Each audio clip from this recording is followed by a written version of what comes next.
Hey guys, it's Shira. This video is my attempt at a Soul Silver Nuzlocke with only ice types.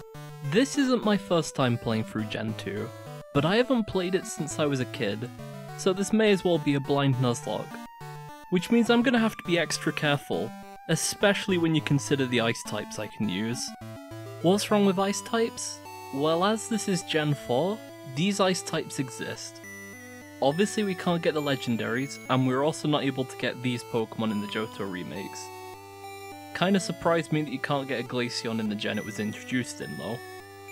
Then of the Pokemon we can catch, I can't get a Sneasel until after I beat the Elite Four, so it's out too.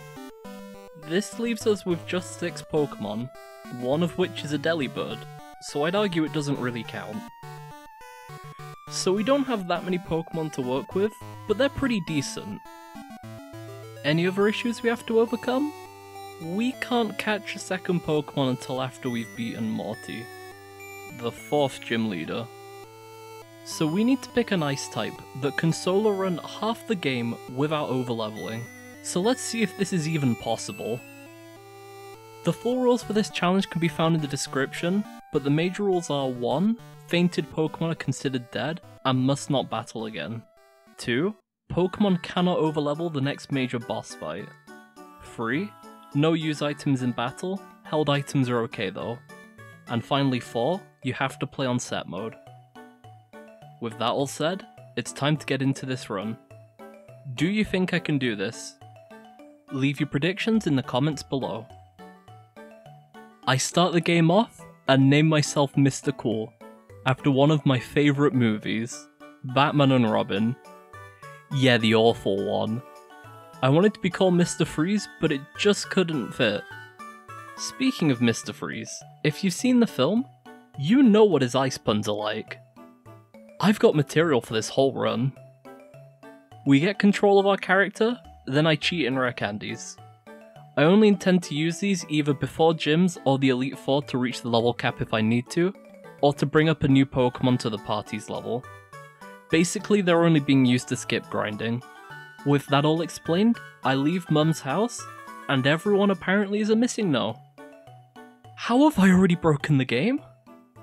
Well, it isn't the cheats, it turns out. Soul Silver and Heart Gold have a few graphical issues when used on an alternative DS, so you may see glitches like this pop up throughout the video. With that said, I go to Elm's lab and lay ice upon our first Pokemon, Swinub. I call him Glacier. Why start with a Swinub? Well, if we have to solo run the first 4 gyms, I want the best Pokemon I can get, which is probably going to be a Mamoswine out of those available. With Swinub in hand, and the egg received from Mr. Pokemon, it's time for the first rival fight. I replace Chikorita, so the rival will have Cyndaquil. Is this the best starter against all the ice types? Well, it should be, but half the ice types in the game are part water too, so not really. Maybe Totodile would have been harder, but it's more of a principle that I give him the fire type. The first battle is pretty quick, as I spam down Cyndaquil with tackles. What should we call the rival? Well, he has a fire type, and that's the natural enemy of ice. So let's call him Warm. With Warm defeated, the next thing to do in Johto is deal with the Bellsprout Tower. So I make my way through the trainers. Swinub learns its first ice-type move, Powder Snow. Using our new move, we freeze the Elder's entire team. Turns out Ice is a really good attacking type early on. After Sprout Tower, it's time for Falkner. This is still part of the game I somewhat remember playing through. This guy can be quite tough, especially with Roost recovery. Falkner leads with a Pidgey. Glacier takes out Pidgey over 2 turns, but not before we get hit with a sand attack. I really don't want to lose my first attempt due to misses. Falkner then sends out his Pidgeotto. He goes for Gust.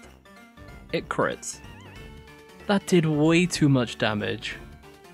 I hit back with a Powder Snow, and it freezes Pidgeotto. What is the luck in this fight? It doesn't end there though, as next turn Pidgeotto immediately falls out. That's not ice. It hits another Gust and leaves Glacier on only 11 HP as I miss Powder Snow. Man, accuracy changing moves are so dumb. It really sucks to lose the first attempt to that. Finally, Pidgeotto lands another Gust, which knocks Glacier down to 1 HP. Okay then. We hit back with a Powder Snow, leaving Pidgeotto on 1/3 HP. We're one hit away from winning, but Gust is 100% accurate, so this is the last turn of the first run. I go for Powder Snow anyway, getting ready to reset. But then Pidgeotto misses a tackle, and we don't miss the Powder Snow. So I guess we win. Stay cool, bird boy. With Faulkner down, we get given the egg from earlier. The kimono girl tells us to take good care of it, so I throw it away as soon as possible. We still have to get through 2 more gyms until we can get some new Pokemon. Getting through Union Cave is pretty easy, as it's a Slowpoke well. How is Proton an evil team admin? He's lower level than the first gym and his Pokemon are awful. For reference, Mars is at the same point in Platinum, and I don't think anyone has ever accused Herpurugly of being easy. I think this is a theme in the Gen 2 games, of Team Rocket just being a pushover. But it is what it is. After the joke that is Team Rocket, it's time for Bugsy. He has a Cypher which is really scary, but he also has the much less scary Kakuna and Metapod. Imagine if Bugsy had a Beedrill and Butterfree too. I bet he'd be one of the scariest gym leaders in all of Pokemon. Anyway, he leads with Cypher and gets a Leer off. Powder Snow maybe does a 5th damage. Then next turn Cypher lands U-turn, and that one-shot Swinub. I could have gotten Rock Tomb, but even the 4 times effective move would have needed 2 hits to KO, or a crit. Without a whole lot of EV training, I don't think it's possible to beat Bugsy with only a Swinub. And I don't want to spend 3 hours exterminating Centrets. So Swinub clearly doesn't have the base stat total to get us all the way to Morty with the level cap. Mamoswine and Piloswine are both pretty great Pokemon, but it takes way too long to evolve a Swinub. So I decide to start a new run using a Sneasel. I wouldn't be able to catch one until I've already beaten the game, so this gives me an extra Pokemon to work with. And Sneasel was introduced in this gen, without an evolution. So for a first form, Sneasel has some really good base stats. This should make quick work of Volkner, and hopefully Bugsy as well. I go to Worm's lab and pick up Sneasel. It's an Ice type and a Dark type. Cold and edgy. Icicle is a perfect name for you. After naming him, I go straight through the early tutorials. I ice Worm's Cyndaquil, then get back to Bellsprout Tower and take down a trainer just before the Elder.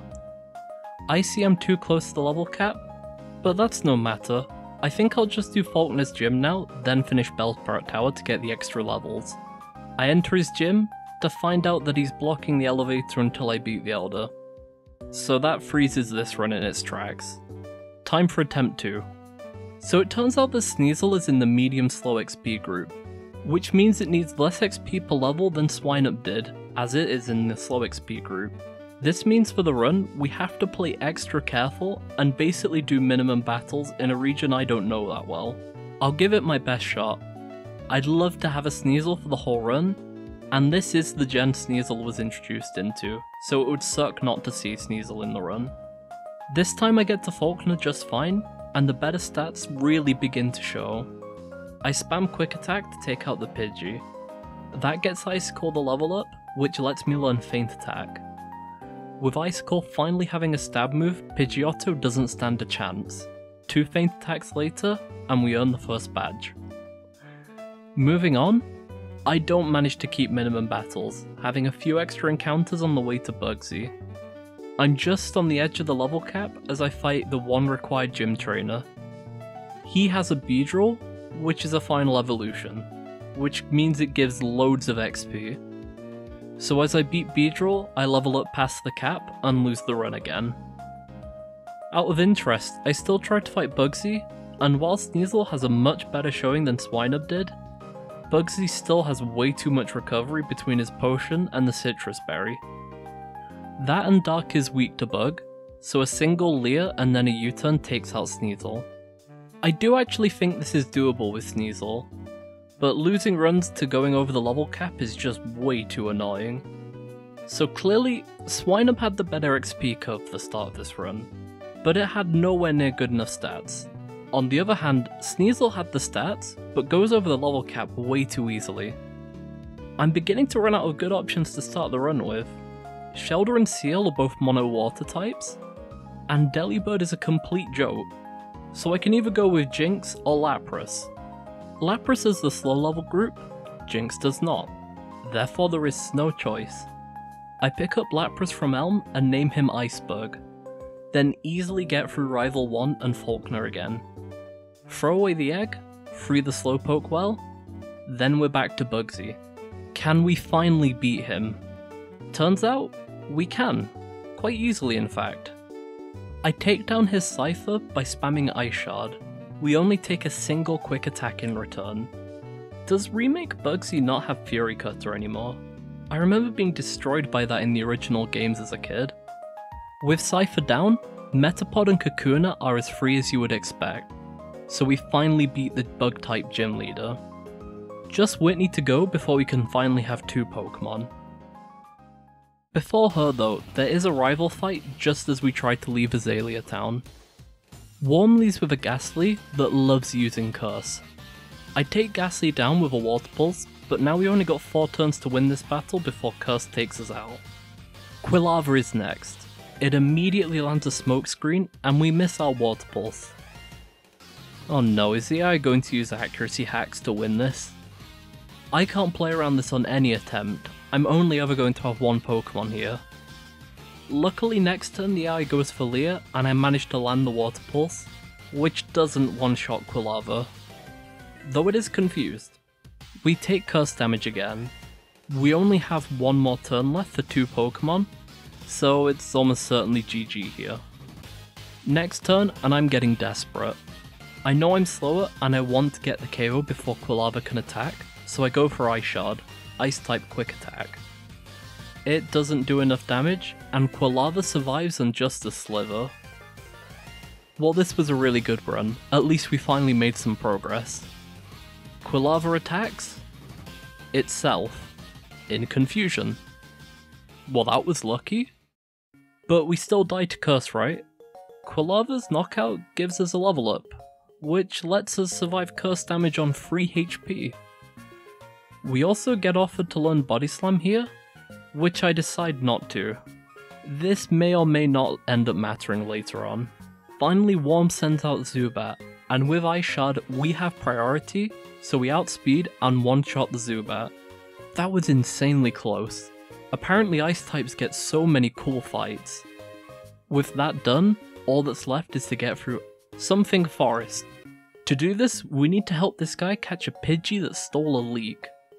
With the most difficult forest in Pokemon defeated, we get to Goldenrod City, which has one of the best themes in Pokemon. Man, do Gen 4 and Pokemon DS games just have some of the best music. In Goldenrod, we have to do the world's easiest quiz. Somehow a gym leader couldn't figure it out. With that done, it's time to fight said gym leader and milk tank abuser, Whitney. She leads with a Clefairy. Thanks to confusion from Water Pulse though, we're able to get past it without taking any damage. Now that's out of the way, it's time for Whitney's infamous cow. Now this is one I really don't get. Everyone says that Whitney is apparently really hard, but I never had any difficulty beating her as a child, and she's only got normal types. So this should be quite easy, right? I've even got Sing, which is really overpowered. First turn she goes first, hits Stomp, and Iceberg flinches. Iceberg tanks another Stomp, but this time he doesn't flinch and I land the Sing. See, Miltank is just overhyped. Wait, it has a Lumberry? Well, this is fine, just Sing again. Miltank attracts, and Iceberg doesn't simp for the cow. It just misses the Sing. Then between being stepped on, simping for the cow, and just missing Sing, Iceberg doesn't do anything to Miltank, as he faints. Okay, I think I understand why we're meant to be scared of Miltank. Like I said, I just haven't played Johto since I was a kid, but I honestly don't remember Whitney being hard at all. However, between Stomp and Attract, Iceberg just freezes up. So what's the solution to this? Just ban simping. How?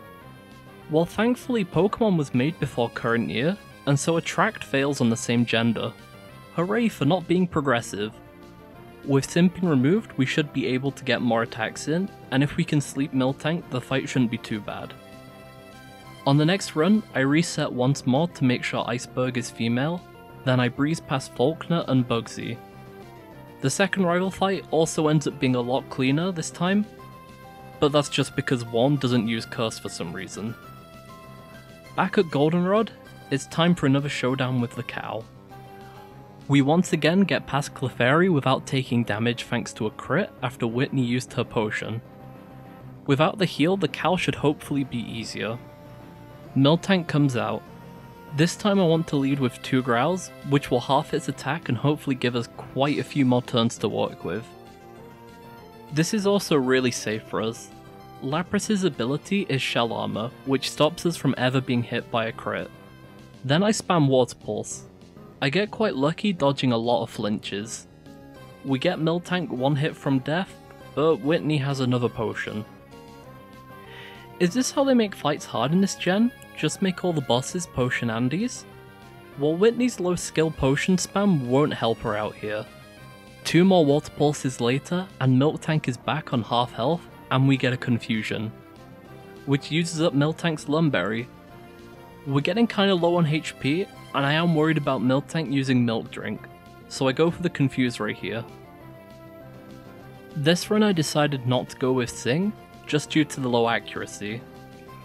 I also changed to Ice Shards here, as I want to avoid losing to a flinch.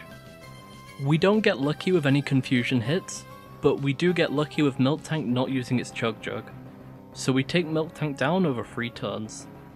That was close. Only 9 HP left, and I feel like I got really lucky to not lose here. Let's hope I don't have to end up doing this again. With Whitney down, that's it. We can finally get a second team member. Let's go. From here the run should really open up and become a lot easier. Or at least that would be the case. Just before Ekritique City there is a double battle. I'm running around with a HM Slave Paras, so it's a level 5 Paras and Lapras against 4 Pokemon. Paras fates on turn 2, but I'm able to take down the first Wigglytuff. Then Clefable metronomes into a Focus Blast, which does a quarter damage to Iceberg. I take down the left Clefable and bring the fight to a 1v1, but I've gotten really low on HP after being hit by so many double slaps. I need to set up Rain again to 2-hit KO the remaining Pokemon. Next turn I get Encored into Rain Dance. That seals our fate. We feint the double beauty battle 10 steps away from the next city and being able to get 2 Pokemon. I wiped to a random double battle just before multi? Are you kidding me? I'm really beginning to get frustrated with this run. Did a double slap even get less than 4 hits? I guess I'm just being punished for my lack of knowledge in Johto. Still, I've got to stay cool. This many attempts in, I'm not getting cold feet. I'll just have to play more carefully and up my chill level. Step 1 of which was carving out all the ice puns I could. Step 2 of which is straight up just playing better. Therefore, I easily get through the first 2 gyms. This time I looked up an item guide for Johto and found out I can get the Shell Bell just before Union Cave. This restores HP based on the amount of damage you've done, which lets me have a little bit of extra HP in fights, which makes everything that much cleaner. For instance, Whitney this time, I stay a little bit healthier, and after I get a Confusion with Water Pulse, I managed to get a sleep on Miltank with Sing. I kept it again this time, as though it misses a lot, Sleep is really overpowered and just wins fights for free, as it just did against Whitney. I plan around the random double battle this time by only having Iceberg in the party, so I physically can't have a double battle. As the 4v1 is now 2 2v1s, it becomes much easier, and we take little damage getting past them. Finally I can catch another Pokemon. Thanks to the kind of cool openness of Johto, Once we reach Ekritique, we can go to any city except Blackthorn. This is a double-edged sword though, which I'll explain as I get the good rod and use it to go and catch Shelder. What's the bad part about the game being open? Well, everything has to be basically the same level, so from Morty Gym 4 to Jasmine Gym 7, there's only a 10 level difference. Between Gyms 5 and 7, there's only a 4 level difference. This isn't going to be an issue for this run with overleveling, as we finally have the second Pokemon. It does however mean that from this point on, the game becomes pretty easy. To get Shelder to become Cloyster, we need to get a Water Stone. To get one, we need to do the Pokeathlon. Man, this was so close to being so good. I really think they were trying to capture the feeling of the Pokemon Stadium minigames, but they just missed the mark. Which is a real shame, they could have been really good. It's maybe too much reliance on the touchscreen, maybe it's that I'm playing against an AI and not a human. These minigames really do disappoint me though, because I feel like they're just so close to being really cool. But alas, I hate them. They really don't play well on my built different DS. Using a mouse on the touchscreen is awful. Anyway, as I think this is just a time waste and it's not fun to play, I cheat in Pokeathlon points. If that upsets you, I don't know, cry about it. Pokeathlon just doesn't play well on a not DS. After that's all said and done though, I get a Water Stone, which lets me evolve Shelder into Cloyster. Oh, I haven't said yet, Cloyster is called Hailstone. Trying to keep on the ice theme here.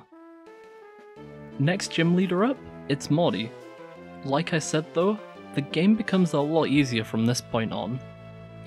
The worst thing Morty can do is get a curse off or hypnosis me, but I prepared for that by giving both Iceberg and Hailstone Chesto berries. I start with an Ice Shard that brings his Ghastly into the red. Next turn he wastes a potion to full heal it as I bring Ghastly back into the red. Here I have a bit of a choice.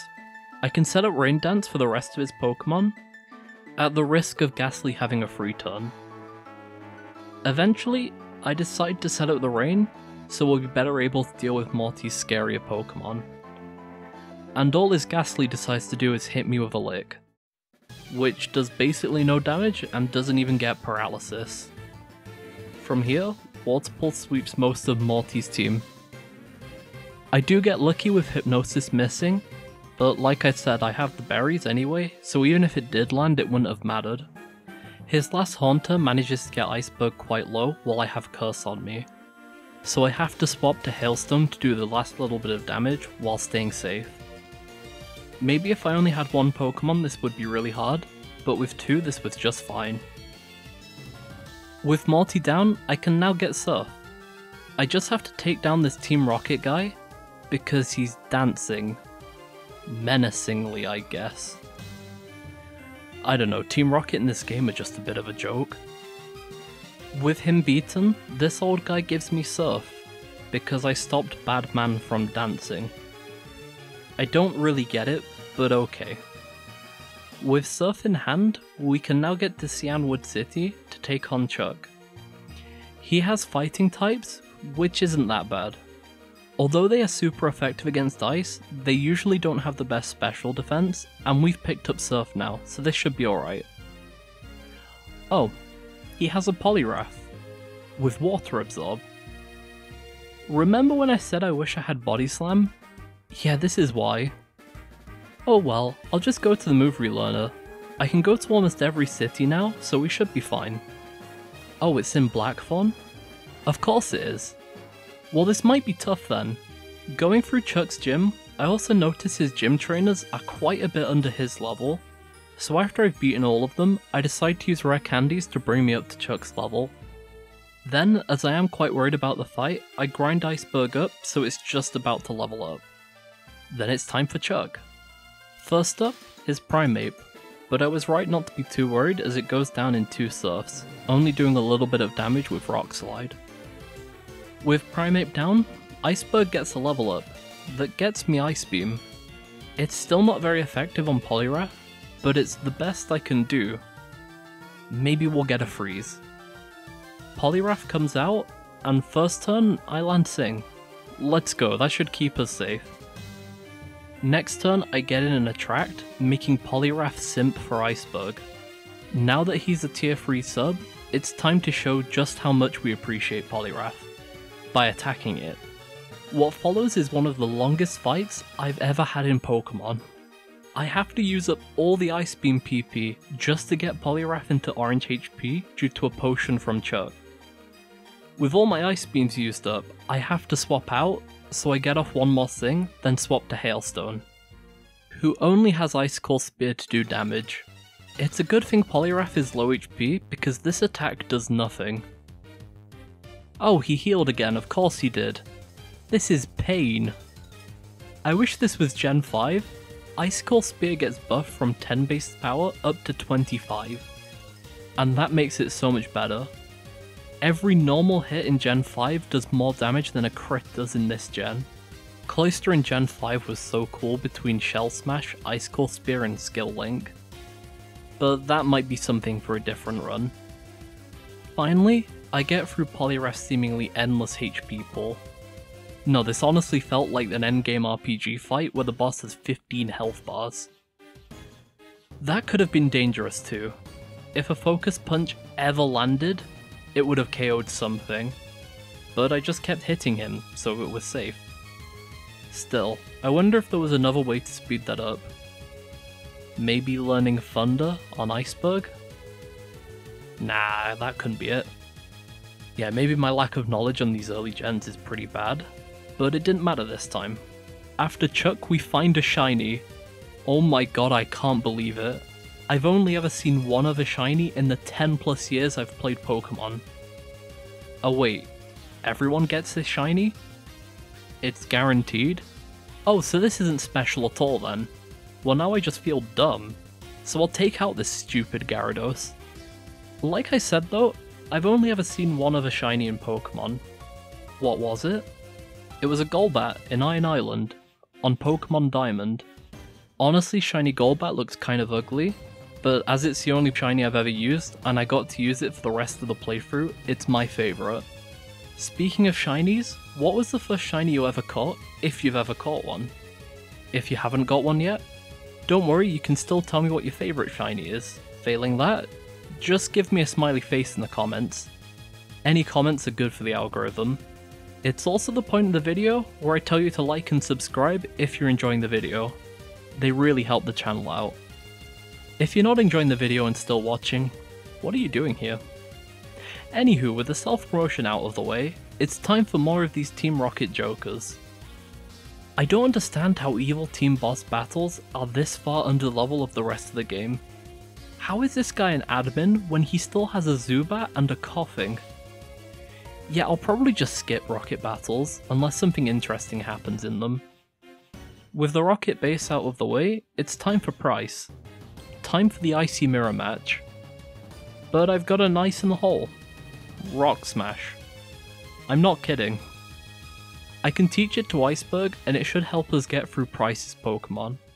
Most especially his Dugong, which loves to stall out with rest and sleep talk. First up is Seal.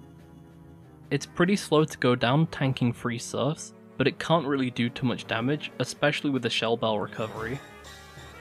After Seal, Piloswine comes out. While a great Pokemon, the part ground type makes Surf super effective, so it can only take 2 hits. The one turn he gets, he uses Hail anyway, which does nothing to our also Ice type Pokemon. I wonder why the AI decided to do that. Finally, it's Dugong. While an Ice-Water mirror match, we have the advantage with Rock Smash. Any moves Dugong uses, we can easily tank with our own typing, and Rock Smash really begins to stack up the defense drops and starts doing quite a bit of damage. So while Dugong full heals multiple times, it isn't a threat to us. Well, Price was easy. With him defeated, I'm able to use Whirlpool, which means we can go to the Whirl Islands and pick up a Seal. With the new addition to the party, we go up a lighthouse to find a gym leader too lazy to use Surf or Fly to get to the next town to get medicine for a Pokemon. so she makes us do it. I swear the gym leaders in Johto are really irresponsible. After that fetch quest is done, it's time to take on Jasmine. I lead with Iceberg and decide to rock smash her 2 Magnemite. This is a 2-hit KO, so it gives them a chance to get a move in. Her first Magnemite gets in a Thunder Wave, which makes Iceberg slower so it can also get in a Confuse Ray next turn. This isn't looking too good. Hailstone doesn't have good special defense, and I forgot to bring Seal up to the level cap before this fight. So if they start using Thunderbolts, I can't really swap out here. Second Magnemite comes in, and hits a Thunderbolt for half Iceberg's HP. Luckily I dodge Paralysis and Confusion. I land a Rock Smash getting Magnemite to half HP and getting some healing up with Shell Bell. Then for some reason I decide to rely on the 4 extra HP to tank the Thunderbolt rather than just swapping out. Thunderbolt connects and takes out Iceberg. That's a really painful loss. With Magnemite's low HP though, it isn't in vain. Hailstone comes out, and 2 surfs later, we win the badge. I'm gonna miss you, Iceberg. You were by far the best of the water ice types. With that loss in mind, I remember to level up Seal to the party's level using the rare candies. This makes it evolve into Dugong. With Dugong now in the party, I decide to go and join Team Rocket. That probably makes me the strongest Team Rocket trainer with a whole 2 level 30s. Unfortunately, Warm, as per usual, has to ruin things, and forces us to leave Team Rocket. A whole horde of Zubats and Rattatas later, I go to Goldenrod's basement to save the radio tower director. Then I get surprised. I go downstairs and find a surprise rival fight. I really wasn't expecting this. At this point the game is entirely a blind playthrough, so I'm a little worried. Without Iceberg, this might not go too well. Thankfully Warm is pretty weak at this point, so I take out all his Pokemon. Except Sneasel. Hailstone did go to low HP, but a switch fixes that problem.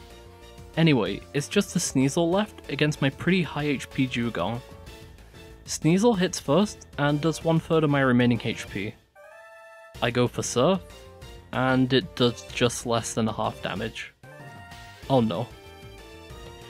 I attack one more time, leaving Sneasel in a sliver, but Dugong is also a one-shot. While Sneasel is frail and low HP, Ice Shard should finish the deal, right? I hit first, and Sneasel barely survives. Then it KOs Dugong and my low HP Hailstone. Oh god, I'm gonna have to replay the entire game again. Well, I won't subject you guys to playing the entire game again. Needless to say, I'm getting really annoyed at this point in the run. I should never have lost Iceberg. Next attempt's Jasmine fight, I play smarter and spam Surf against the electric type. Which is apparently a one-shot, which means Jasmine only takes 3 hits to go down. After Jasmine, I catch Seal again. This time I remember to give him a nickname, Sleet. With Sleet on the team, I head back to Goldenrod and redo the Team Rocket plot. This time I know the rival fight is here, and with having Iceberg back, this fight isn't much of an issue. Okay, he might have got a few of my Pokemon quite low, but I wasn't worried for a second. For sure. With the rival down, it's time for the head of Team Rocket. My experience playing through Pokemon Platinum and fighting Cyrus 3 has taught me to be scared. So I rare candy up to 2 levels below the current cap, and proceed to fight the final boss of the evil team. The fight lasts 3 turns. Was it intentional to make Team Rocket such a pushover for this region? Well, regardless of that, with Team Rocket defeated, I'm finally able to advance to Blackthorn, and more importantly, Ice Path, where I'm able to catch a Swinub, who I name Glacier. I also pick up the hard carry of the rest of the run, Delibird. Now Delibird is based on Santa, and I've heard people make the joke that Santa is a burglar as he breaks into your house. But if you really think about it, Santa is more like one of these, and he does wear red. With the Red Menace acquired, We get on through to Blackthorn and take out the trainers in Claire's gym, then bring everyone up to the level cap. In the process, Glacier evolves into Piloswine and then Mamoswine. I teach Iceberg Thunder for Gyarados, then proceed with the gym battle. I lead with Iceberg. I get hit with a Dragon Rage and miss Thunder. I have a wide lens equipped, so Thunder should be pretty accurate, but I get quite unlucky. This might ruin the entire gym battle. Claire isn't a pushover. However, her AI makes an interesting choice, and swaps out Gyarados next turn for Dragonair. Okay. After it tanks a Thunder quite easily, I hit with an Ice Beam taking out Dragonair 1. She swaps to Dragonair 2, who meets the same fate. With those two down, she swaps out to Kingdra. Now this is a scary Pokemon. It has the ability Sniper, which means its crits hit for 3 times damage, and it hits really hard without a crit anyway. I need to keep Iceberg healthy for Gyarados, but I want to get some damage in with a Pokemon that can't be crit. I can either Thunder, or go for the less reliable Sing. Eventually, I decide to go with a Thunder. It'll at least do 1/3 or so damage. It ends up doing a bit less than I expected, but it gets the paralysis. This should make Kingdra way more manageable as it's a really fast Pokemon as well. Next turn I swap out to Sleet.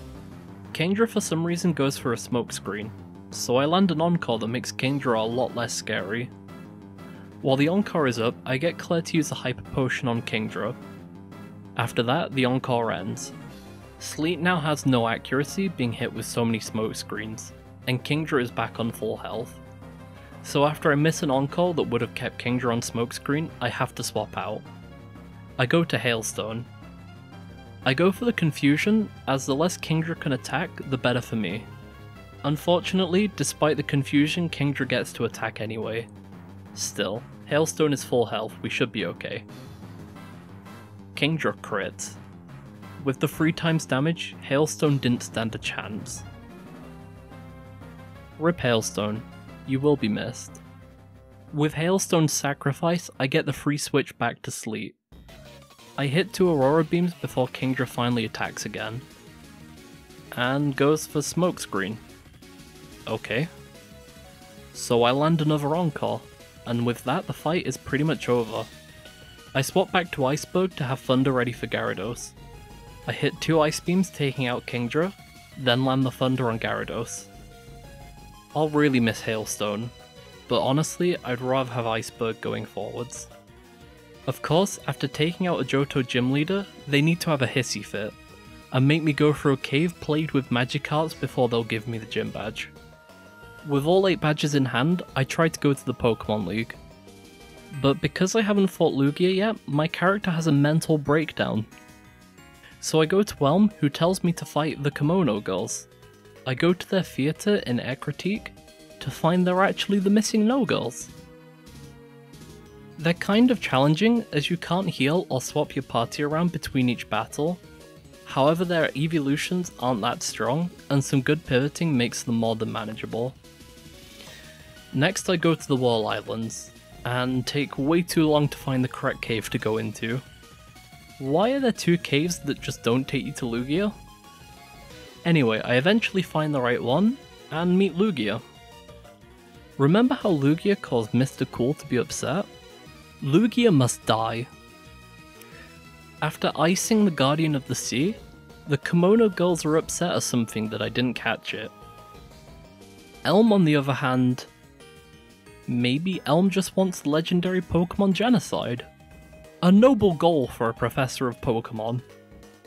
With all that out of the way, it's time for Victory Road and the Elite Four.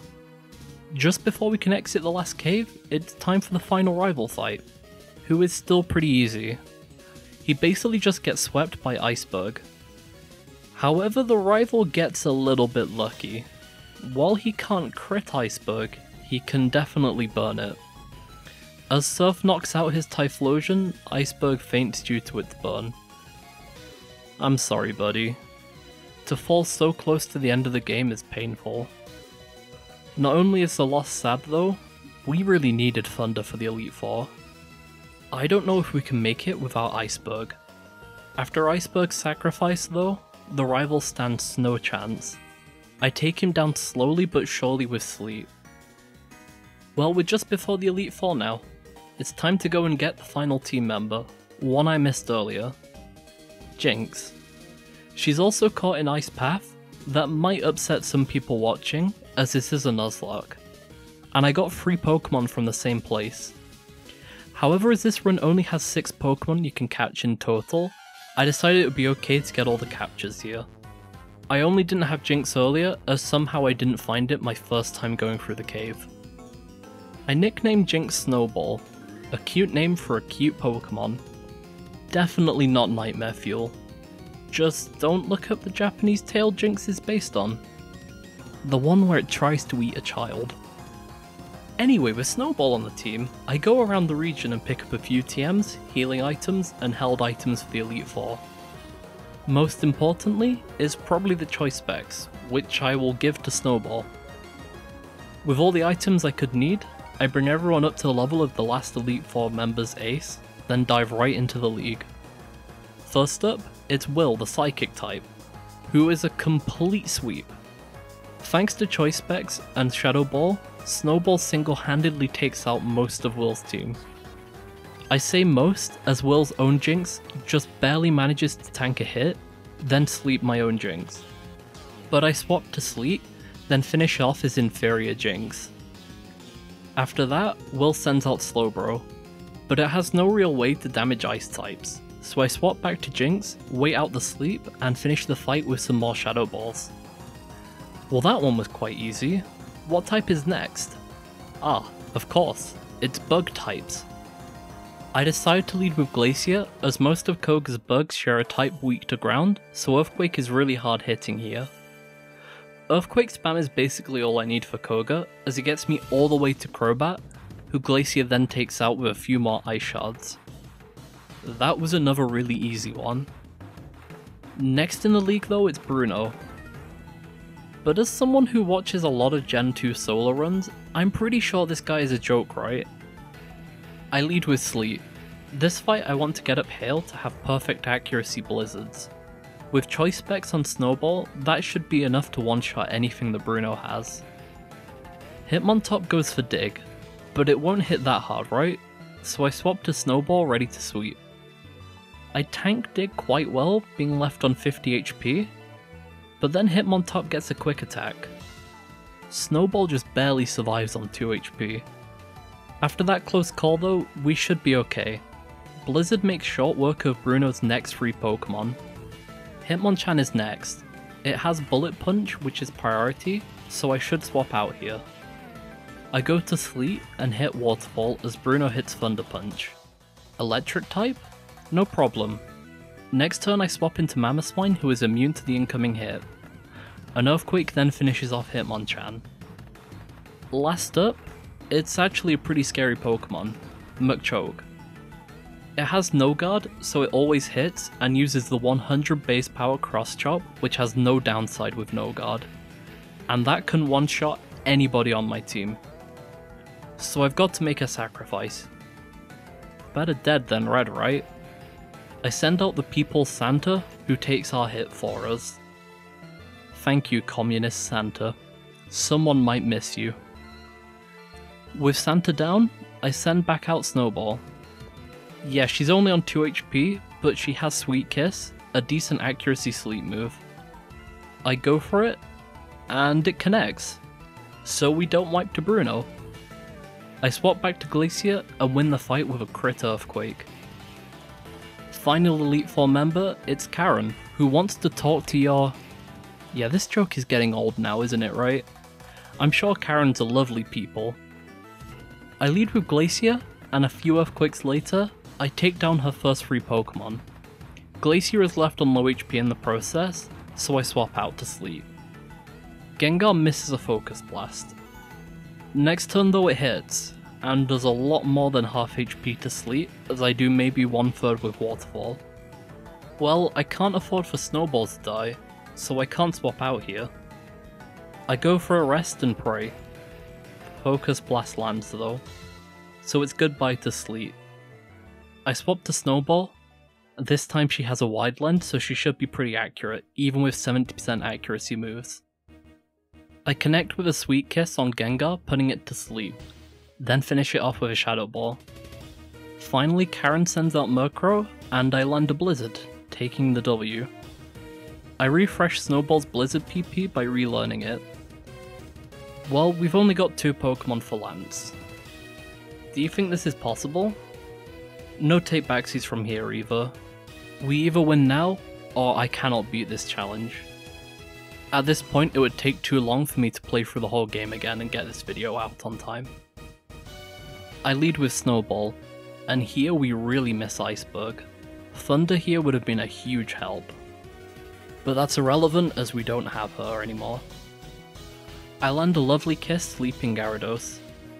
Next turn, a crit Blizzard finishes off Water Onix. Next out is Aerodactyl. It has Crunch, which will almost certainly one-shot Snowball, so I swap to Glacier, who can tank the hit quite well. I land 2 Ice Shards which take out Aerodactyl, however Glacier also is really low here. Next out is Charizard. This should be okay with 4 times effective.